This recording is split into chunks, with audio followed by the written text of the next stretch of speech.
Are you delusional? Are you experiencing crippling sadness every time you're reminded that your favorite fictional character doesn't exist? Well, with the release of version 4 of Love and Deepspace, you can indulge in your delusions even more and become even more unhinged, because now, not only can you spend your waking hours with your fictional boyfriend, but he can also keep you company when you're asleep. Unlock the achievement of sleeping with him for 10 hours, because who cares if your device explodes from overheating? What matters is that you get your 10 hour of loud as hell breathing ASMR and your 20 free diamonds. Okay, but jokes aside, there was so much content that was released with version 4. I was low-key overwhelmed with the amount of new content that was available when I first logged in. There's Tanakali, a new journal feature, and also the new event that came with the new banner, which was so freaking adorable. Personally, I'm most excited about Tanakali because there's so much lore there. New stories, new NPCs, and all sorts of new systems. I'm definitely going to make a video about it once I've played through it with all the love interest, because there's so much lore to unpack just in that alone. So expect a deep dive on that in the future. As you can tell from the title of this video,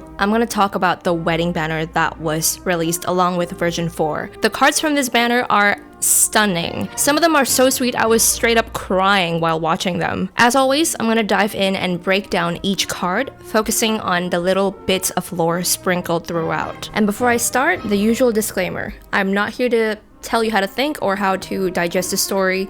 I'm just here to share my perspective. So let's get into what actually caused the places in these cutscenes to pop up. As you can probably tell, they're places that resembles the place that exists in the midst of each love interest. So this is caused by some kind of spatial anomaly caused by fluctuations from deep space. A spatial anomaly in the game is basically a closed off, temporary self-contained space. Something ripped out of the normal flow of time and reality. It's like a pocket universe, pulled from somewhere else in time or space, something that isn't part of the main timeline. And depending on which card you choose, the spatial anomaly that shows up in Lincoln for that card will tie directly into one of their parallel worlds, like their myth or maybe somewhere we haven't seen yet in the game. The wedding theme in these cards isn't really a wedding in the traditional sense. It's more like a private promise, a vow made just between MC and the love interest, which honestly makes it even more intimate and beautiful. Since this is an otome game, we're definitely going to see more wedding banners in the future. I saw a bunch of people complaining, saying that having a wedding banner now feels too fast, but honestly, that just tells me that this is probably their first otome game. Wedding banners are basically a rite of passage in this genre. Even in MLQC, made from the same company, had several wedding banners already since their release. I'm sure players who've been playing otome games for years now are probably used to this. This is for the newer players. Here's the thing. In gacha otome games, you almost never get a real wedding, because an actual wedding is basically the finish line. It's like saying, okay, this story's over, pack it up. And that's the one thing that a gacha game will never do. The whole point is to keep things going. More stories, more banners, more ways to keep you invested, to keep you spending. That's why the multiverse setup is so smart for a game like this. Infinite timelines, endless what-ifs, and characters stuck in loop. It works for their business model. So yeah, you can totally expect Love and Deepspace to drop more wedding banners in the future, with different settings and concepts. Like I said, wedding-themed banners are very common in this genre. So with this banner, you really see this theme of looking forward, trying to build something new. Alright, let's dive into each card, and let's start with Xavier. Xavier's card kicks off with MC and Xavier working overtime as hunters. Spatial anomalies have been popping up all over the place because of the deep space tunnel, and they're both so busy dealing with them that they barely have time for each other. I just love getting these little glimpses of them working together. Even with how busy the hunters are, they still make an effort to spend time together, even if it's just sharing cup noodles on a rooftop during overtime. I'm such a sucker for the co-worker neighbor vibes they have going on. It's honestly the cutest thing. But the real heart of this card isn't just the day-to-day routine. It's those little moments that highlight just how different their worlds are. There's a scene where Xavier found a device that he took from a spatial anomaly that looked like a classroom, which is most likely a spatial anomaly that came from his philos, and shows it to MC, using the device like it's the most normal thing ever for him. But for MC, this device is completely otherworldly, and moments like this really drive home for MC just how alien and distant Xavier's world actually is. Even though they work together and spend so much time side by side, all she really knows is that he's not from Earth. He's never actually opened up about where he's from or why he's there. It hits her that she's with someone whose whole life, culture, and memories go way beyond anything she can wrap her head around. Also, this same theme totally shows up in Sylus's card too, but I'll get into that when we talk about him. So during their little quiet moment from the chaos of work, when they were eating their cup noodles during their overtime, Xavier asks RMC if she still enjoys being a hunter. He's checking in on her. It's like he's asking her, are you doing this because you want to, or because you feel like you have to? This actually reminds me of the question he asked the MC from his own timeline. But there is a big difference. To me, in The Shooting Star Smith, Xavier's question, it almost feels like Xavier is challenging and questioning Queen MC's decision. With Queen MC, he was basically calling her out for just following the path that was set out for her, and for never questioning what she actually wanted. Now, I already love RMC, but her answer here makes me love her even more because she's not just doing things because someone told her to. She actually chooses her own path. Even if the Hunters Association is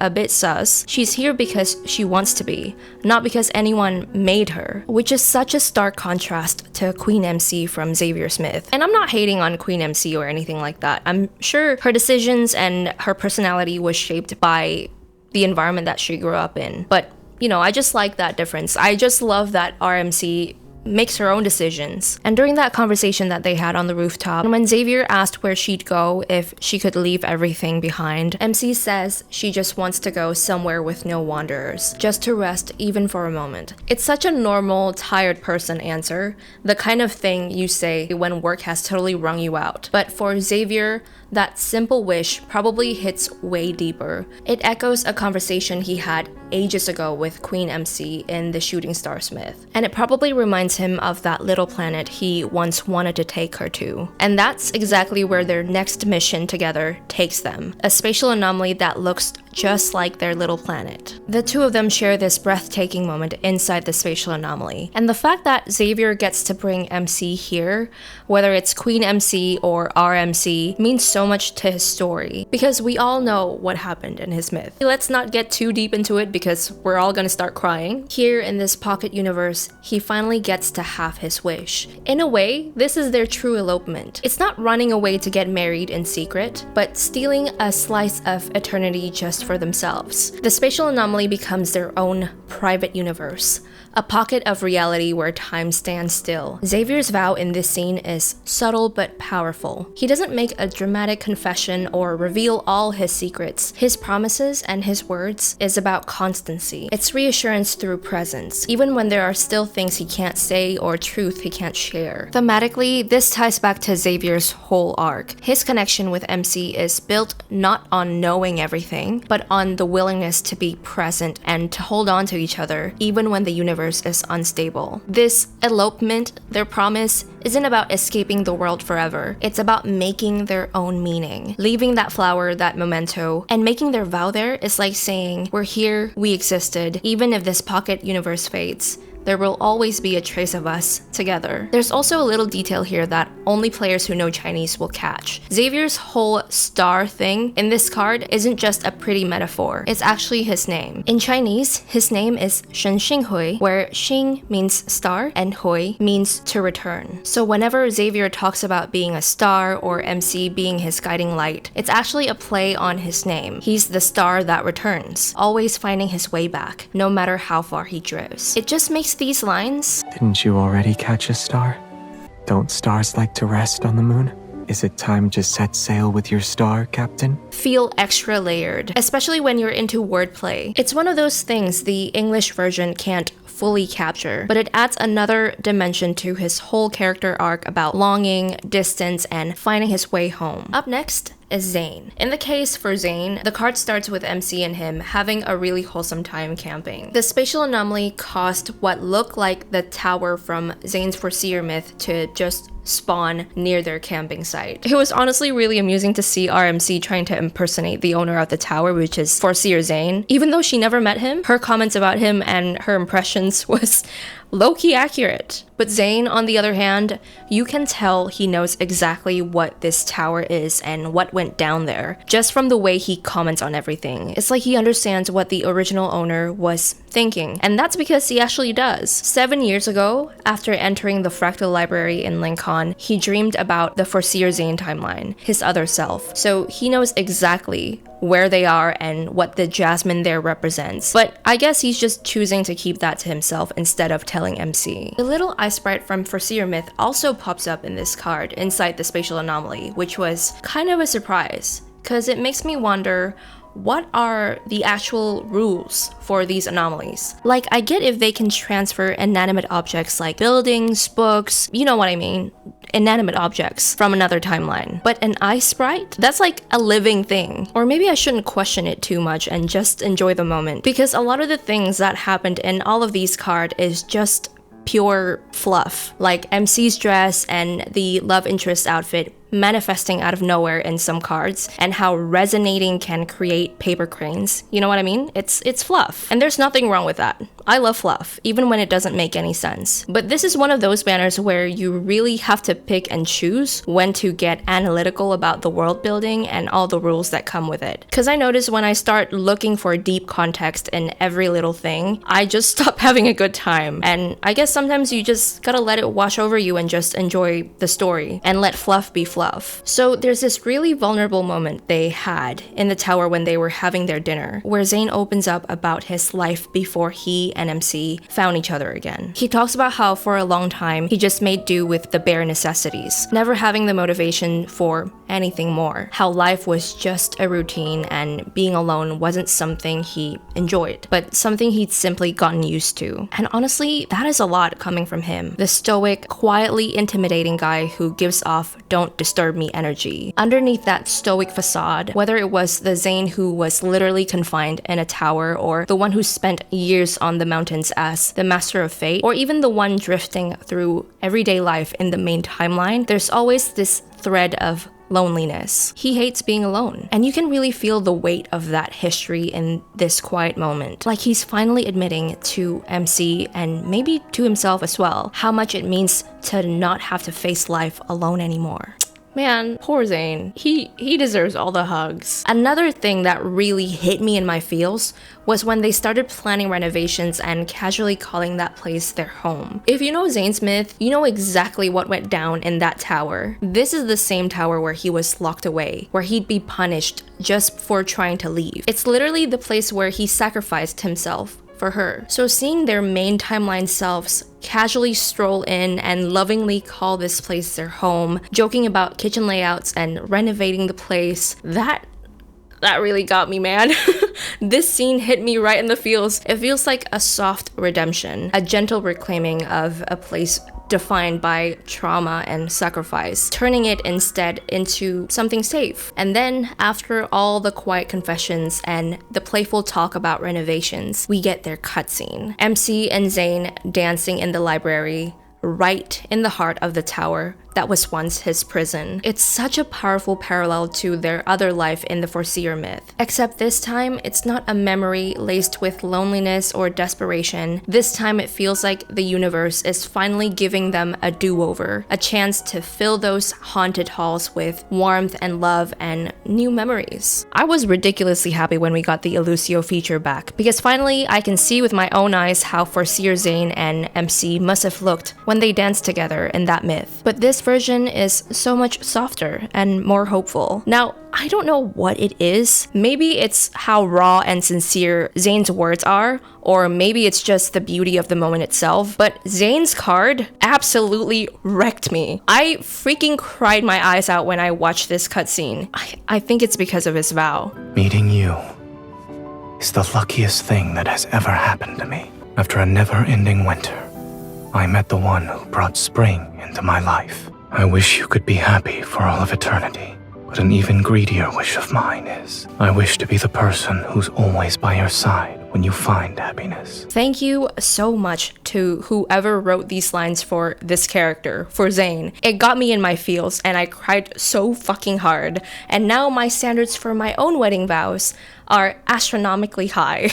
Alright, let's move on to Rafayel. For Rafayel's card, the spatial anomaly appeared in White Sand Bay and caused Mo Art Studio, the place where Rafayel lives, to disappear. Basically, our fishman woke up to find himself homeless, and RMC just happened to be investigating the spatial anomaly that showed up on his island. The Hunters Association requested the hunters to do a thorough analysis on these spatial anomalies, and seeing Rafayel low-key stranded with basically nothing, she decided to stick around. And so began their little castaway adventure for a couple days. So this spatial anomaly that popped up in White Sand Bay brought forth ruins that looked like the Island of Songs, which was talked about in Tears of Ramiro and in the Sea of Golden Sands. In those myths, this place is described as the birthplace of Lemuria and is said to contain the records of every sea god that ever existed. I mentioned in my Tears of Ramiro video that I really think the next big lore drop for Rafayel is going to be the origins of this place, the Island of Songs, and how it all came to be. Because the game keeps teasing its significance to Lemurians and their culture without actually giving us the full story. As of now, all we really know is that this place is incredibly important to Lemurians and the sea god. It's the birthplace of Lemuria itself, and according to Amund in Sea of Golden Sands, it's also where their downfall began. And just like how every time the Island of Songs is mentioned, this card really doubles down on how significant this place is. The stone walls of the ruins are covered with relief carvings depicting the legends of the first sea god from Lemuria's creation myth, showing just how much faith the Lemurians had that their sea god would protect them forever. The card describes how Lemurians put a lot of effort into preserving their history, carving their stories into stone with the hope they would survive the passage of time. It reflects their pride, their trust, and the belief that the sea god would always watch over Lemuria. But what's bittersweet is that even here, in this little pocket universe that brought a fragment of Lemuria from another timeline, history repeats itself. Just like in every other parallel we've seen, Lemuria still falls into ruin. It really highlights how all these timelines kind of echo each other no matter what. I want to talk about this conversation between MC and Rafayel when she asked about the current sea god, because this scene really got me thinking. So by this point in the story, I'm pretty sure that Rafayel knows that he's the sea god of this era, but I don't think he actually knows what it will take to fully ascend to godhood, just like what happened in Tears of Ramiro. Like, he's aware of certain things, like the bond between him and MC and the whole sea god's bride thing, but the full picture, I think he's still in the dark. I came to that conclusion because of what he said here. But I remember, and I will reclaim this forgotten power. Just from those words alone, it's clear that he doesn't know what it'll cost him if he actually goes through with ascending and restoring Lemuria. Right now, Rafayel seems to be running on pure vengeance against whoever destroyed Lemuria and this burning need to bring his civilization back. That's why he looked for the Tome of the Sea God and basically woke himself up in Prologue to Tomorrow. Also, I see this contradiction in him that I can't ignore. Rafayel always says he doesn't believe in prophecies or legends, but he always chases after them, following every breadcrumb, doing whatever needs to be done to awaken. It's almost like he can't help himself. Maybe it's just a result of being from a civilization whose entire culture revolves around prophecies. It's like he's caught between skepticism and destiny, acting like he doesn't believe in destinies and prophecies, but deep down, he can't escape the gravitational pull of his own upbringing, his culture. I don't even know what the right word is. It's like it's in his blood. And I know this conversation isn't exactly about his skepticism, but what Rafayel says here... Don't you think it's contradictory? I know nothing lasts forever, but I still want to keep trying. Really cuts to the core of who he is. And not just this Rafayel, but every version of him we've seen so far. No matter the timeline, he's always caught somewhere between hope and cynicism. He knows better than anyone just how fragile things are, but he never really lets himself give up on the possibility of a future, whether it's for Lemuria, for MC, or just for himself. He's not blindly optimistic, but he can't let himself fall into despair either. That constant push and pull, wanting to believe but being too aware of how easily things can break, is what makes Rafayel feel so real to me. It's not about being hopeful or cynical. It's about living in that messy middle, stubborn enough to keep trying even when he knows nothing lasts forever. On the last day, before the spatial anomaly returns to its original timeline, they decided to create one last special memory, and they shared a vow that is witnessed by the ocean. And what they did there in the cutscene is kind of a reminiscent of what MC and Rafayel did in the God of Tides, before the sea god ceremony happened. Except this time, there's no looming disaster, no ceremony heavy with duty and sacrifice. Instead of carrying the weight of an entire civilization, it's just the two of them, side by side. For once, they don't have to save anyone or bear the burden of fate. They simply get to exist for each other. No consequences, no expectations, it's just them and their love for each other. Now let's move on to Sylus. This card and the event stories for Sylus are honestly packed with lore and callbacks to his original timeline, and there's so much to talk about. The story begins with MC wanting to bring Sylus as her +1 to her senior's engagement party. It's honestly adorable, seeing her overthink how to invite him, trying to come up with all these excuses to get him to come along, when in reality, she could have just asked and he would literally say yes to anything she wants. But thanks to her overthinking and her inviting him as her +1, we get to see soft domestic Sylus blending into MC's world, meeting her friends, and I always love when we get soft domestic Sylus. As much as I love scary Onikainus leader Sylus, soft Sylus it hits different, man. So the core of this card, and what I really love about this card, is how it zeroes in on MC's realization that even after everything, she still doesn't know Sylus all that well. Sure, they're closer than ever, sharing their lives and making new memories together, but when it comes to his past, he still keeps most of it locked away. And MC feels it too. No matter how close they get, for now, she's only allowed a tiny glimpse behind that wall he's built around his past. And this is why I said that Sylus and Xavier's card has a similar theme. The two time travelers are both still kind of hiding their past from MC. So as much as we, the players, understand Sylus as a character, from MC's perspective, he's still a huge mystery. All she really knows is that Sylus was the one who initially freed her from Gaia Research Center, and someone who always seems to know more than he lets on. Someone constantly nudging her toward a future he already seems to have mapped out. Very similar to Xavier in that sense. This card is actually a big turning point for their relationship because it's packed with those rare, vulnerable moments where Sylus sort of brushes up against his own past. Not that he ever really talks about it that much, he still keeps the details to himself, but there's this quiet acknowledgement that whatever happened to him, whatever he's gone through, it's something he'd rather leave behind. This line that Sylus said to MC, "But everything they mentioned were happy memories. Ever since we met, I can talk for weeks about those. Instead of focusing on the parts of my past where you weren't present, I'd rather create memories with you." That line really got me because he's not clinging to the things he went through in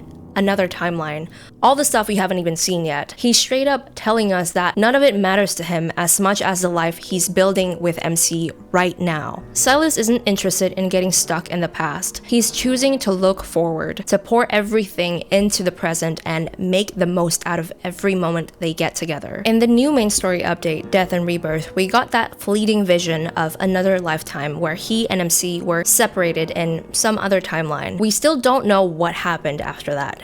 How Sylus ended up as the most wanted man in the galaxy, or how he learned about MC's true nature. There are all these gaps, whole chunks of his life that MC and us players are left to wonder about. But honestly, the fact that he's being, wishy-washy and avoiding to talk about his past, it made me low-key scared to learn about what happened to him because I know it's gonna break me and I'm scared. So the spatial anomaly in Sylus' story of course, popped up in the N109 zone, and it's almost identical to the church from his Beyond Cloudfall myth. But unlike the other spatial anomalies from the other cards, this one had not just popped up out of nowhere. It's actually been in the N109 zone for at least a decade. When MC explores the place, she finds all sorts of obvious traces left by Sylus. Scattered bandages, bullets, and even a journal with his handwriting in it. And Sylus admits that when he first got to this timeline, this church was his first safe house. It was the first place he saw when he crossed over. And whether it's fate or just coincidence, it was also his first safe house back in his original timeline, his first real home. This also kind of mirrors the events that happened in his dragon myth. Sylus and Sorcerer's MC basically made that church their home. So obviously, this church is very significant to Sylus's lore, and we can expect this church to show up again when we finally get the full reveal of what happened before Sylus came to this timeline. But what's really interesting to me is how this spatial anomaly, ripped from another timeline, was already here before Sylus ever even set foot on Earth. And somehow it became his home for a while, all over again. A place where he could seek refuge, almost like it was waiting for him to come and use it. So I really liked how, even though MC felt a little disappointed that Sylus still isn't ready to open up about his past, she doesn't push him for answers. Instead, she takes what he's willing to share, that this church was his first real home and that he's clearly been through a lot. Rather than demanding the whole story, she chooses to make the space warmer. And Sylus clearly gets it. He brings up the idea of making an unforgettable memory before MC even has the chance to decorate the church. It just shows how in sync they are and that he wants to fill the place with warmth and better memories as much as she does. But MC isn't just trying to make the church look prettier for the sake of it. She's hoping that by leaving behind traces of warmth and joy, she can help Sylus remember this place not just as a symbol of survival, but as a home touched by happiness, even only for a moment. She can't change everything he's endured, but she can give him this, a brighter memory to hold on to. And Sylus's vow in this card carries an emotional weight that goes far beyond his words. What stands out most is how, despite everything he's been through, Sylus still chooses to reach for more. When he tells MC he wants more secrets, more memories, enough to fill their future, it's his subtle way of showing vulnerability. Sylus, who always seems to be a step ahead, who guards his past so carefully, is letting himself hope, not just for a future he has meticulously planned, but one filled with simple, shared moments, shared memories. What really stands out to me is how they acknowledge that everything is impermanent, that doomsday is always looming somewhere in the background. And that's what I love about Sylus and MC. They don't shy away from the possibility that they could be doomed. With all the talk of doomsday hanging over them, they're not pretending it's not real. They're kind of embracing the fact that they may be fucked forever, but they still choose to make the most of whatever time they have. To me, this whole scene feels like an acceptance of both doom and hope. It's not about giving up, it's about living fully, even if the odds are stacked against them. The music, the visuals, everything works together to make it feel like a love story set at the edge of the world. And to me, it's not just about surviving doomsday, it's about choosing each other, even when the world is burning down around them. And you know what? Even though it's low-key depressing, to me, this is even more romantic than any happily ever after. It's the kind of vow you make when you know loss is inevitable, but love is worth it anyway. And then at the end of the cutscene, there's these lines that the game dropped. The world outside isn't ending. In fact, it's peaceful beyond our imagination. With all that talk of doomsday and the world ending, and then the game shows us this, I've wrecked my brain trying to understand what they're trying to imply here. I don't know. Is it a hint that maybe doomsday is just their perception? Or is it just the writers being cheeky? I doubt it. There's always something to these cryptic messages, and I love it when the game leaves cryptic messages like these. Sometimes, all we can do is just sit with this information and wait. Because knowing this game, the answer will hit us out of nowhere in like, I don't know, maybe a few updates from now. Also, kind of unrelated to this card, the event story brings up the Nyxphosite gems from Sylus's anecdote. According to his anecdote, these gems are ancient, like centuries old, and have been used in all sorts of artifacts over time. So apparently Sylus brought some with him to this timeline. It really feels like the writers are slowly building up to a big backstory reveal for Sylus. And honestly, I can't wait to see what they're cooking up. And last but definitely not least, let's talk about Caleb's card. To me, this card feels so significant for Caleb and MC's relationship. It honestly feels like a checkpoint or a milestone. In my opinion, this card is such a big deal and it holds so much weight compared to any of the cards we've had so far with Caleb. The story starts with MC and Caleb in Bloomshore District. Caleb had asked them to meet up in their old home, and when MC gets there, she finds the house that was destroyed in the explosion standing right in front of her again. And Caleb is already waiting for her inside. Turns out he's been secretly rebuilding their old home down to the smallest detail, hiring a professional team just to match the exact layout, and even ordering custom furniture so it all looks just like the way it did before. Even though nostalgia and reminiscing about the past is a big theme for Caleb and MC's dynamic because they grew up together, Caleb isn't rebuilding their old house because he wanted to reminisce or just because he misses the past. It isn't until much later in the card that MC learned about the reason why Caleb decided to rebuild their old house. It turns out the poor baby has been getting constant nightmares about the explosion. And honestly, can you even blame him? After everything he's been through, it's almost inevitable. I mean, he nearly died in that blast, lost an arm, got ripped away by Ever, and separated from literally the only family he's ever had. Then they slapped a robot arm on him and stuck a chip in his head that was supposed to erase his emotions and memories. But he fought so hard against it, he actually built an entire safe space in his own mind just to hang on to who he is. I'm surprised the only thing he's struggling with is nightmares.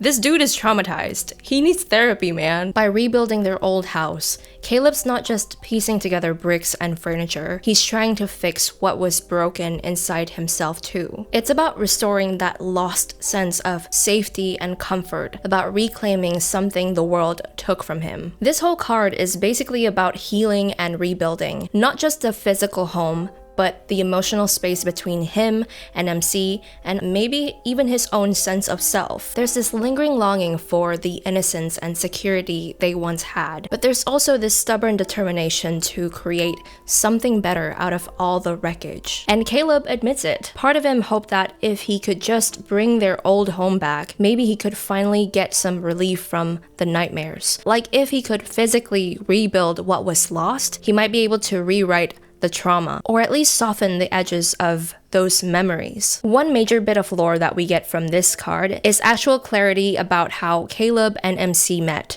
in the main timeline. It wasn't in a lab or research facility, but in the shelter they both ended up in after the catastrophe, before Josephine adopted them. Before the Death and Rebirth update, I always assumed, like a lot of people probably did, that Caleb and MC were experimented on together in the same lab, and that he helped her escape. That was my personal narrative because in Fallen Cosmos, they're literally being experimented on together. So I expected the main story to mirror the parallel, the other lifetime. But now, since Caleb isn't mentioned at all in the Gaia Research Center scene from the new update, it seems like he was actually experimented on somewhere else entirely. I didn't talk about it in my Death and Rebirth Part 1 video, but that twist genuinely surprised me. In a good way. I actually love it when things don't go exactly how I predicted it. It keeps the lore fresh and way more interesting. The writers clearly are not putting all their eggs in one basket with Gaia. Not every shady experiment in this universe ties back to that one research center. You can tell they're deliberately leaving room for more labs, new villains, and let's be real, even darker secrets as the story unfolds. Hi, it's Editing Angel. Now that I'm reading World Underneath 19 again, maybe he was from Gaia because Josephine was hiding him as well. But you get what I'm trying to say. The game isn't telling us everything because the story is still expanding. You can tell that the writers are making space for, you know, the story to expand, for the universe to expand. The world of Love and Deepspace is massive, and knowing how deep and honestly how unhinged the lore can go, I'm genuinely excited to see what else the writers have up their sleeves. If you've read World Underneath 19, it's super obvious that Ever isn't just one head of the Hydra. There's a whole ecosystem of underground organizations trafficking, exploiting, and experimenting on kids, with everything from black markets to extortion rackets. So even though we're finally getting pieces of Caleb's backstory, it honestly feels like we're only scratching the surface. I like that we don't have all the answers right now. The Love and Deepspace universe is huge, and there's so much room for the lore to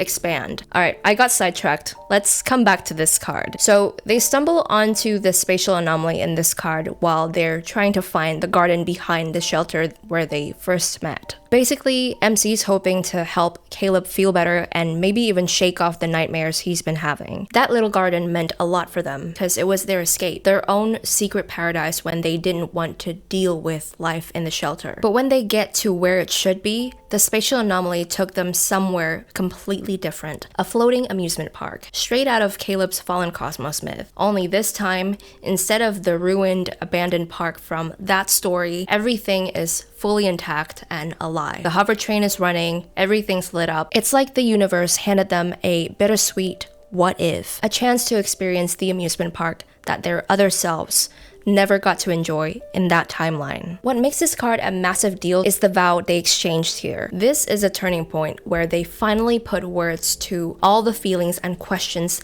that have been simmering between them. It's not just Caleb promising to protect her or MC leaning on him like she did as a kid. For the first time, Caleb actually asked for something new. He wants a different place in MC's heart, one that isn't about being her protector or just a childhood friend. This is such a big deal for the both of them because I don't think they've addressed their new relationship in all the other cards before. This is where they both choose each other, not as kids clinging to old roles, but as adults, equals, and partners. The symbolism of rebuilding the house is doing a double duty here too. It's not just about restoring a lost home, it's about rebuilding their relationship from the ground up. The foundation is the same, but what they're building now is entirely new. They're letting themselves want more than just survival. They want an actual life together with real happiness and a future. This whole banner feels like one big what if moment. Every card is about finding healing through each other, turning old wounds into new beginnings, and choosing each other across every lifetime. The settings and symbols reflect this perfectly. Rebuilding lost homes, returning to meaningful places, exchanging vows as a little act of rebellion, and stepping into the next chapter together. In a world that's always trying to tear them apart, they leave behind marks and proof of their love in the places that matter most, like a quiet reminder that somewhere in the multiverse, there really is a version of them who gets to love freely. I'm super happy with this first wedding banner, and I can't wait to see what concept they're gonna use for the next one. I'm hoping that it's gonna be an Eastern wedding.